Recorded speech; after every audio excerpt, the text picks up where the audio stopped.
오늘은 출애굽기 18장을 가지고 신실한 일꾼이라는 제목으로 제목 설교를 하려고 합니다. 오늘 설교도 사실은 임직식 전에 하려고 준비를 했던 말씀입니다. 그런데 임직식 전에 디도서나 목회자 디도에 관하여 2주간을 하다 보니까 한 주간 늦춰져서 오늘 임직식 예식을 마치고 이 말씀을 들고 나왔습니다. 그 대신 오늘 본문 21절을 중심해서 준비했던 말씀인데 능력 있는 사람들이라는 제목으로 일대지 하나님을 두려워하는 자, 두 번째 대지 진실한 자, 세 번째 대지 불의한 이익을 미워하는 자를 설교로 준비했었는데 이제 오늘은 임직식을 마쳤고 또 출애굽기 18장의 내용을 쉽게 설명해 드리는 것이 더 유익될 줄로 알아서 지난번에 설교는 설교 속에 포함시켜 말씀을 드리되 제목 설교로 18장이 어떤 내용인지 붙어서 역사적인 배경으로 말씀을 시작하려고 합니다.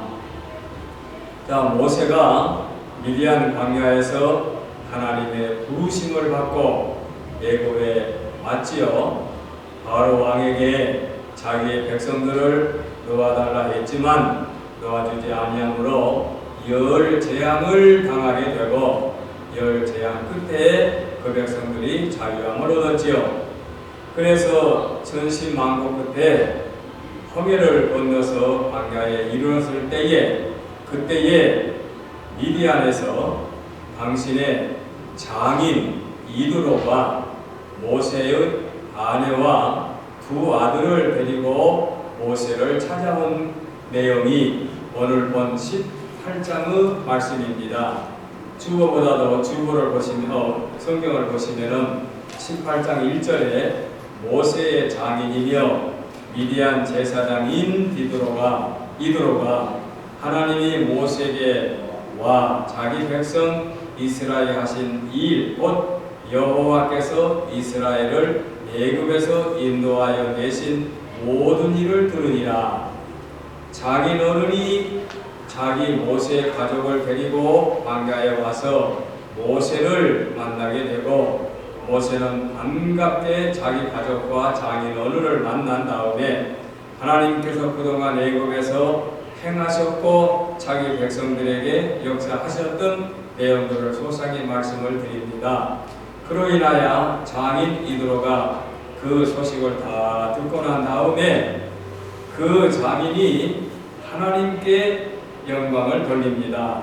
자, 오늘 8절 성경 18장 8절을 보게 되면 모세가 여호와께서 이스라엘을 위하여 바로와 애굽 사람에게 행하신 모든 일과 길에서 그들이 당한 모든 고난과 여호와께서 그들을 구원하신 일을 다 그 장인에게 말하매 이렇게 한 말씀이 기록되어 있죠. 그러므로 장인에게 그 과정을 다 말씀을 드리매 9절에 이드로가 여호와께서 이스라엘에게 큰 은혜를 베푸사 애굽 사람의 손에서 구원하심을 기뻐하여 애굽에서 이제 노임받을 기뻐하여 이드로가 이르되 여호와를 찬송하리로다. 너희를 애굽 사람의 손에서와 바로의 손에서 건져내시고 백성을 애굽 사람의 손 아래에서 건지셨도다. 11절 중요합니다. 이제 내가 알았도다. 여호와는 모든 신보다 크심으로 여호와는 모든 신보다 크심으로 이스라엘에게 교만하게 행하는 그들을 이기셨도다. 이렇게 하나님이 어떤 분이신 것을 알고 여호와 하나님께 찬양을 돌리고 그리고 이드로가 하나님께 번제를 드리는 과정이 이어지게 됩니다. 자, 제가 여기 18장의 역사적인 배경을 말씀드리고 있습니다. 이렇게 18장에서 장인과 모세가 만나서 주고받은 이야기와 내용을 소상히 듣고 하나님께 번제를 드리는 후에 모세가 행한 걸 보니까 그 백성들의 재판 문제, 다툼 문제, 그 갈등 문제를 해결하는데 너무 수고를 많이 하는 거예요. 자, 그때의 이스라엘 민족이 숫자적으로 얼마쯤 됩니까?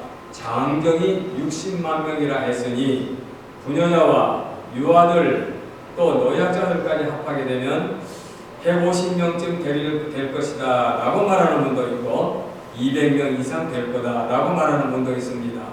하여간 장정이 60만 명이니까 20세부터 50세까지 장정이 60만 명이니까 그 외의 인구를 합하게 되면 150은 넘을 것이고 200만 명도 넘을 수 있습니다. 그 모든 사람들의 사법에 관한 문제, 재판에 관한 문제를 혼자 하고 있으니 얼마나 힘들었겠습니까? 그러니까 오늘 본문에 그 장인이 모세에게 뭐라고 권면하는 거니? 너는 또 온 백성 가운데서 능력 있는 사람들, 곧 하나님을 두려워하며 진실하며 불의한 이익을 미워하는 자를 살펴서 백성 위에 세워 천부장, 백부장, 50부장, 10부장으로 세워서 그들의 송사 문제를 해결하게 하고 큰 문제는 네가 다루라. 이렇게 하면은 너도 좀 덜 힘들고 백성들의 문제도 원활히 해결되어질 것이다. 이렇게 그야말로 사법부의 창시를 그 장인 어른께서 제시해주는 내용이 오늘 본문에 있습니다. 이 거리를 듣고 이 장인어른의 말씀을 듣고 모세가 그렇게 행하여 재판하게 된 것이 오늘 본문의 내용입니다. 그리고 18장 마지막 절에 장인은 다시 미디안 광야로 돌아갔다는 말씀으로 18장이 끝나게 됩니다. 자, 여기서 우리가 궁금한 거 몇 가지가 있지요. 자, 이도로 장인은 미디안 사람이다. 그러면 미디안 족속이 누구냐? 미디안 족속이 하나님을 믿는 사람이냐 아니면 이방 사람이냐 라고 할 때에 미디안 사람이 누구인 것을 우리가 알아야 될 것입니다. 미디안 사람은 그야말로 아브라함의 후처의 후손으로 민족이 만들어진 그런 민족입니다. 그러니까 여러분 한번 생각해 보십시오. 아브라함, 이삭, 야곱 이렇게 야곱의 12아들로 이어질 때는 족장 시대가 이어지지 않습니까? 그런데 아브라함이 이삭을 낳아서 한 민족을 이루셨는데 그 후에 아브라함이 후처를 통하여 또 자식을 낳고 그 자식의 후손들이 민족을 이루어서 미디안 민족이 이루어졌다. 그러면 그때의 우상이 반영하고 특별히 애국 같은 데 우상신이 많았지만 이들은 광야에 살면서 아브라함의 후손으로 하나님의 선택받은 백성은 되지 않았지만 그러니까 이방인이라 볼 수 있지요. 그러나 여호와를 경외하는 하나님을 믿는 그런 제사장이었을 것이다. 그래서 모세의 보고를 듣고 하나님을 찬양하고 그리고 언제 제사를 드릴 때에 그 모세를 비롯한 외 사람들이 함께 참여했다고 하는 사실이 18장에 나옵니다. 자, 그리고 모세가 그 이도로를 장인으로 만났는데 그 이도로 장인 집에서 아내를 얻고 난 다음에 아이 두 아들을 낳았죠. 아들 두 아들을 낳았는데 게르솜, 엘리에셀. 큰아들이 게르솜인데 게르솜이라는 말은 내가 이방에서 객이 되었다 그런 뜻이 있지요. 엘리에셀은 내 하나님이 도우셨다 그런 뜻을 갖고 있지요.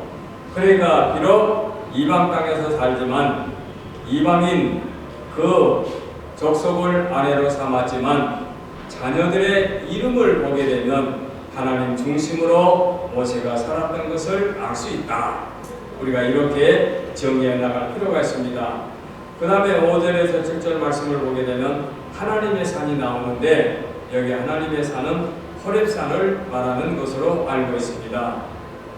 그래서 지난달에 하나님의 도우심을 보고받고 하나님을 찬양하며 하나님께 경배하는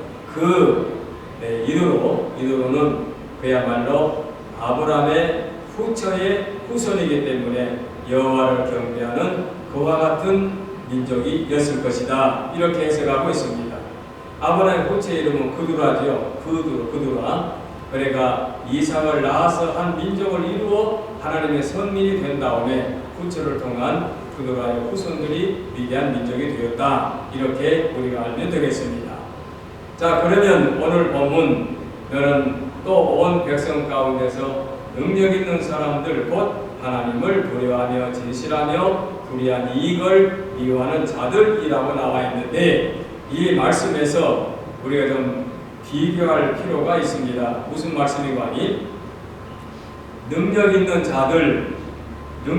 자들이란 말이 히브리 원서로는 이 말의 해석이 맞다고 합니다. 그런데 개역성경, 우리가 이 성경 갖기 전에 개역성경을 보게 되면 제덕이 겸전한 사람 이렇게 표현되어 있습니다. 제덕이 겸전한 사람, 능력 있는 사람들을 제덕이 겸전한 사람 이렇게 해석했거든요. 그러면 개역성경을 번역했던 분들은 히브리어를 몰랐기 때문에 그렇게 했겠느냐? 그렇게 해석하지 않습니다. 제덕이 겸전한 사람 이렇게 해석한 이유를 우리가 짚고 넘어가야 일입니다. 제덕이란 말이 무엇입니까? 제덕, 제자는 재능이 있다 할 때의 제덕이 제자입니다. 뭐 재정할 때 무슨 물질 그런 게 아니고 재능이 있다, 능력이 있다. 그래서 히브리어를 우리말로 쉽게 번역하면 힘 있는 사람, 능력 있는 사람, 할 수 있는 사람 이렇게 해석하는데 오늘 본문에는 능력 있는 사람 이렇게 해석이 되어 있죠. 그런데 이것을 제덕이 겸전한 사람 이 말은 재주가 있을 뿐만 아니라 덕을 정직을 행할 수 있는 그런 사람이다. 그렇게 해석을 하지요. 이게 개역성경의 표현입니다. 그 다음에 하나님을 두려워하며 그 말은 맞습니다. 개역성경이나 개정성경이 동일합니다. 그리고 진실하며 라는 말씀에서 개역성경은 진실, 무망하며 이렇게 해석을 했습니다. 이 말은 무엇입니까? 진실하며 무망, 없을 뭉자, 망할 망자, 그러니까 망령되지 않는 사람, 인간성에 추악하거나 성질이 고약하거나 또는 편파적이거나 그런 사람이 아니고 진실하되 무망한 사람, 망령되지 않는 사람, 흠이 없는 사람 이렇게 진실 무망하며 불의한 이익을 미워하는 자를 택하여 천부장, 백부장, 50부장, 10부장으로 세우라. 10부장으로 세우라. 이렇게 장인 어른께서 말씀했습니다. 자, 바로 이 부분입니다. 오늘 이 말씀을 여러분 교회 직분자에게만 국가시킬 것이 아니라 위정자들을 비롯해서 모든 지도자급들을 우리가 한번 유추해 봅시다. 자기 중심적으로 자기 이익만을 내세우며 뻔히 아는 거짓을 앞세우는 사람들이 얼마나 많습니까? 만일에 말입니다. 한국에 이번에 150명 넘은 젊은 청년들의 죽음을 앗아간 이태원의 사건 같은 것도 만일의 경우 누군가가 기획된 사건이라고 하면 얼마나 무섭습니까? 얼마나 슬픈 일입니까? 그러니 경찰관을 비롯한 검사나 판사나 국회의원이나 모든 위정자들이 오늘 본문에 능력 있는 사람, 제덕이 겸전한 사람, 하나님을 두려워하는 사람, 진실무망한 사람, 불의한 이익을 미워하는 자라는 말씀에다가 기준하게 되면 우리가 사는 세상은 지금보다 훨씬 달라진 세상이 될 겁니다. 더 깊이 말씀을 드리게 되면 또 늙은이 꼰대로도 한다고 젊은 분들이 아야시다, 아야 우리 자녀들도 아야 정치 이야기를 하지 말라고 다 입만 열면은 말을 해요. 안 하는 게 좋겠지요. 그러나 오늘 이 말씀은 교회 직분자들뿐만 아니라 모든 지도자급에 있는 목사를 이 안에 포함해가지고 누구에게나 제덕이 겸전한 사람, 하나님을 두려워하는 사람, 진실무망한 사람, 불의한 이익을 미워하는 사람을 지도자로 세울 때 한번 상상해 보십시오. 이런 분들이 지도자가 된다고 하면은, 이런 분들이 노동자가 된다고 하면은, 이런 분들이 국회의원이 된다고 하면은 세상이 얼마나 달라지겠습니까? 바로 이것입니다. 그래서 그때의 모세로 하여금 행정, 사법, 입법 이런 제도가 만들어지기 전에 사법제도에 장인 어른께서 이렇게 제안을 해주셨는데, 그 장인은 그 당시 미디안의 적장에 해당하고 촌장에 해당하며 제사장에 해당하고 식견이 높고, 그리고 하나님께서 모세로 하여금 죄를 짓지 아니했지만 애굽을 도망쳐서 광야에서 결혼하게 되는데, 미디안에서 이도로를 장인으로 만나는 것은 하나님의 선지 손길 아니겠습니까? 불안무식하고 인간성에 더러운 사람을 장인으로 한번 만났다 한번 상상해 보십시오. 그런데 그것이 아니고 이도로는 그야말로 능력 있는 지혜로운 신앙심이 돈독한 여호와 신앙을 간직하는 그런 분으로 장인을 만났고, 그리고 그분의 딸을 아내로 맡고 두 아들을 얻었다고 하는 것은 하나님의 놀라운 축복과 섭리가 아닐 수 없습니다. 바로 그래서 그분으로 하여금 천부장을 세우고 백부장을 세우고 50부장을 세우고 10부장을 세워서 계속 그 작은 일들을 맡아서 처리하게 하라. 뭐 군대로 말하면은 연대장급 또는 대대장급 또는 중대장급, 소대장급 이렇게 말할 수 있지요.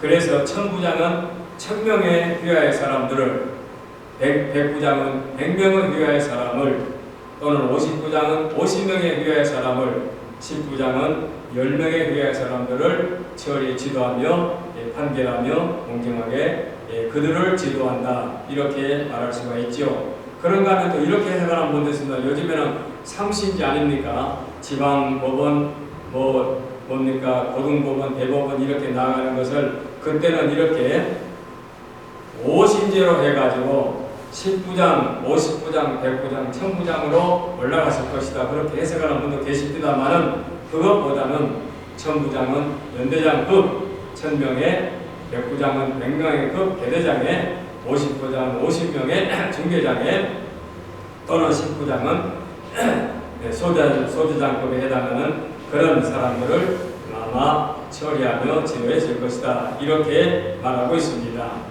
우리가 이와 같은 말씀을 우리 자신에게 비춰볼 때에 하나님께서 이 시대에, 모세 시대에 아직 하나님 앞에 제사 제도, 레위기에 나오는 제사 제도도 아직 제정이 되기 전에 이렇게 이도로를 통하여 사법 제도가 시행하게 창시된 것은 오늘날 우리가 사는 이 시대에 만들어진 법이 그때부터 근간이 이어지지 않았나 이렇게 판단할 수 있습니다. 그래서 사람을 세우되 반드시 이런 사람을 세우라. 반드시. 그래서 우리가 하나님 사용하는 마음에 인사가 만사다 이런 말도 있지요. 사람을 잘 뽑아야 된다는 얘기가 되겠지요. 그래서 능력 있는 사람, 힘 있는 사람, 할 수 있는 사람, 그런 사람은 제덕이 겸전한 사람, 제덕이 겸전한 사람. 여러분도 마음속으로 한번 반복해 보시기 바랍니다.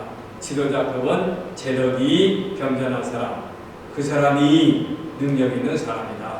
하나님께서 이런 사람을 세우라셨다 라고 할 때에 교회 직분자를 비롯한 우리 모든 직책을 맡는 모든 사람들은 제덕이 겸전한 사람이라고 우리가 깊이 우리가 마음속에 간직해야 할 것입니다. 바로 이 제덕이 겸전한 사람은 어떤 사람이냐? 하나님을 두려워하는 사람. 하나님을 두려워한다. 하나님이 나의 아버지고 하나님이 불꽃 같은 눈으로 나를 보며 살피시고 계시는데 내가 어찌 하나님 앞에 범죄할 수 있겠습니까? 그 이야기예요. 그래서 그 이야기 요셉 같은 경우도 신앙심이 없었으면 그 애굽에서 몇 번이고 넘어질 뻔하지 않았습니까? 그럼에도 불구하고 요셉이 순수한 믿음을 간직했던 것은 하나님을 두려워하는 믿음을 갖고 있는 젊은이였기에 그는 죄악에 넘어지지 않게 된 것입니다. 오늘 우리 아들, 딸들을 기를 때에 하나님을 두려워할 줄 아는 이런 자녀로 기를 때에 부모님들은 재물을 많이 물려주지 못하고 많이 가르치지 못한다 할지라도 하나님을 두려워할 줄 아는 자녀로 길러놓게 되면 그 자녀는 틀림없이 보장받는 보증수표가 될 줄로 믿습니다. 그래서 능력 있는 사람, 제덕이 겸손한 사람은 하나님을 경외한 사람이다.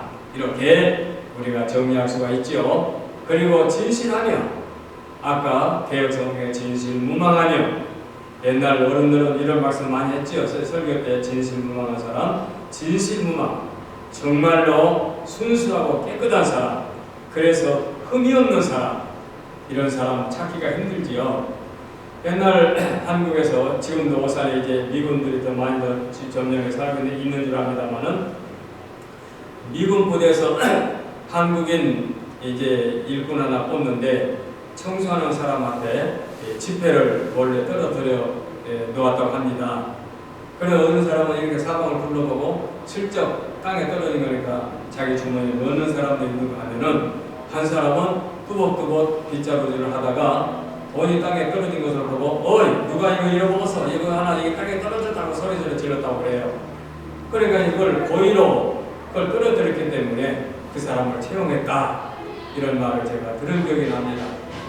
제가 오산에 한번 설교를 한번 간 일이 있는데, 그렇게 미군 부대에서 그런 말이 있었는데, 바로 진실무망한 사람, 성실한 사람, 거짓되지 않는 사람, 그래서 재판관들이 엄청난 돈을 먹고 판결을 잘못 판결한 그런 사람이 아닌 진실무망한 사람이라고 말할 수 있겠지요. 그런가 하면 또 뒤에 나오는 물질에 관해서는 불의한 이익을 미워하는 사람, 불우한 이익을 미워한다. 참으로 겉다르고 속다른 사람들이 많지요. 겉으로는 정직하고 깨끗한 것 같으나 속으로는 아주 사악한 사람들이 얼마나 많습니까? 그래서 이 시대에 불의한 재물을 미워하는 사람이라고 분명히 말씀했습니다. 우리는 참으로 교회 직분자로서 오늘 이 말씀은 11월 첫 주 한 주에 읽고 끝날 말씀이 아니라, 여러분이 성경을 계속해서 묵상해 나갈 때에 이 부분을 읽으시면서는 언젠가 한번 목사님이 이 말씀을 무척이나 강조를 하더라, 직분자를 세우고 난 다음 주일날 이 말씀을 하더라, 이렇게 기억하시고, 우리가 갖고 있는 개정성경으로 너는 또 온 백성 가운데서 능력 있는 사람들, 곧 하나님을 두려워하며 진실하며 불의한 이익을 미워하는 자를 살펴서 백성 위에 세워서 천부장으로, 백부장으로, 50부장으로, 10부장으로 삼아서 크고 작은 일들을 지원해 나가도록 하라. 얼마나 타당한 말씀입니까? 그때의 그 민족을 한번 상상해 보십시오. 애굽에서 400년이 넘도록까지 고생한 자들입니다. 정살을 했습니다. 학대를 받았습니다. 멸시를 받았습니다. 자연히 이스라엘 백성들은 거칠었습니다. 애굽에서 순수한 사람이 아니고 거칠었습니다. 그야말로 욕심밖에 모르고 자기밖에 모르는, 그래서 그런 사람들이 천신만고 그때 애굽에서 나왔습니다. 나왔으니 얼마나 좋겠습니까? 그래서 자기의 사소한 일을 가지고 다툼이 생겼을 것은 뻔한 일이 아니겠습니까? 그때 그 상황을 한번 연상해 보십시오. 우리 한국이 얼마 전에, 몇 년 전에 민주화가 됐다 해가지고 민주화 하면서 자기들이 하는 것은 무엇인지 옳고 상대방이 하는 것은 무엇인지 잘못되어서 적대감을 가지고 둘로 나누어서 좌우로 나누어져서 이렇게 쪼개져서 나라가 이렇게 어려움을 겪고 있는 것은 아직도 수준이, 민주화 수준이 아직도 미비하다고 할 수가 있겠지요. 바로 이와 같을 때에 이런 인성을 가진 사람들로 민족이 구성되었다면 얼마나 살기 좋겠습니까? 얼마나 아름다운 세상이 되겠습니까? 그렇지 못하기 때문에 이렇게 슬픈 역사가 이어지고 있지요.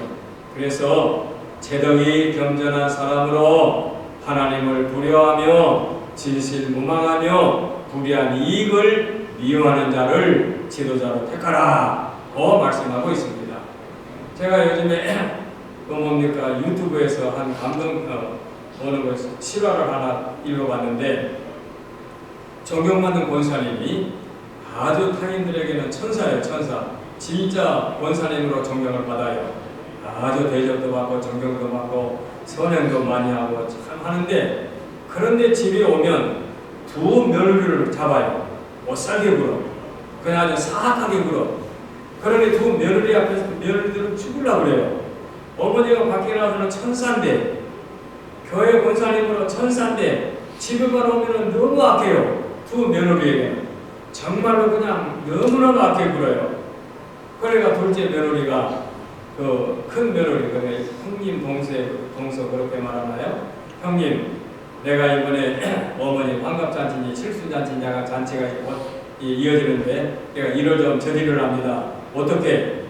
내가 좀 모든 손님들 앞에서 어머니의 진심을 좀 터뜨리랍니다.